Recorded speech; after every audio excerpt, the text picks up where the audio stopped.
movie munange finally yatuse ne baginominatinga mu Oscars era nga tubadde tusaba tukulage gulire lino leteruba lugambo lino gulire otegere biche bigenda maaso movie ene eri mubichi abadde tanagira boli kuchi olinda chi yeyo nno letja kwanga tetulwawo era nga Mariam Dagire omukyala ow'obuvunanyizibwa mu kubetwagala mu ggwanga ow'ekitiibwa yewe ekitiibwa babami betulabirako avudde nene agamba nti asima Bobi kye yakola lwansonga yomu ku baana bamuyise mu mikono n'ebirala bingi byonna bikwata ku firimu eno katsoke tukulage wano ku program Kawunyo 360.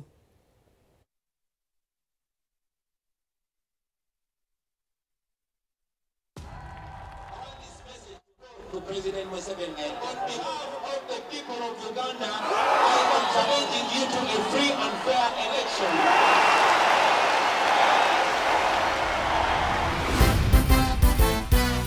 This is a message to the government. I met Bobi at university. I didn't know he was a musician. He was different. We are fighting for freedom. I didn't have so many dreams. She impacted my life. She made me realize we had to impact other lives. I've come to Parliament and taken an oath to protect the Constitution of Uganda. Somebody had to speak for us. People thought I had the loudest voice. We are fighting for freedom. Again, one more confident time.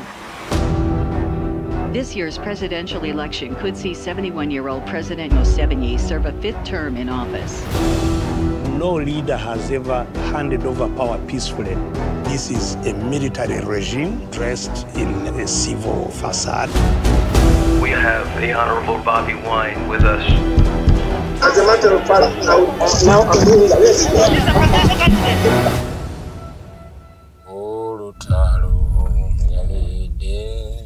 Why is my husband held in a military barracks? If I could see him, then I would know what I am actually dealing with.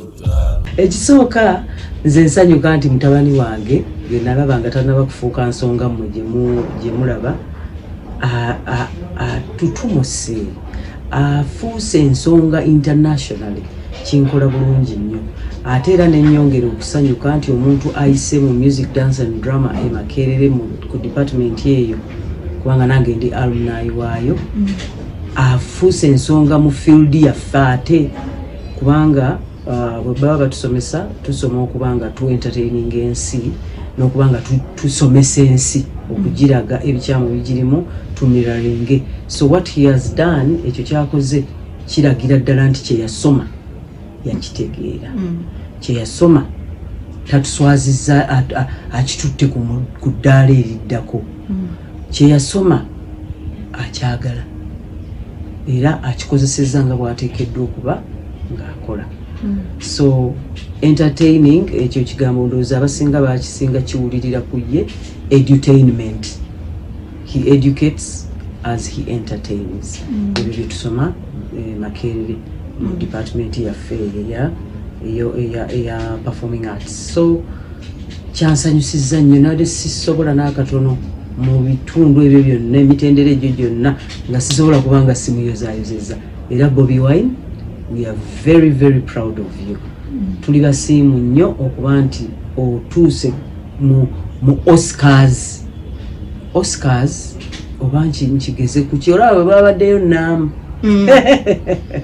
feno mu industry ya film Oscars bwe bakumentioninga ne baba nga bamanyi erinnya lyo oba omaze kaakati okubanga documentary gye bakola wano mu ngeri y'okubonaabona ewamu nga tebabakkiriza nakukwatawo nesobola okubanga egguse ku international platform twamaze. Kati Uganda tulina we tuli. Uganda batumanyi luli baali batumanyi lwa Amini ne bamala ne batumanyi olwa Siriimu kati batumanyi nti Uganda gye tuli tukola ebintu ebyobuvunaanyizibwa. Kukonsultingako ayina kye yakugambako? No, you don't really need to talk to anyone.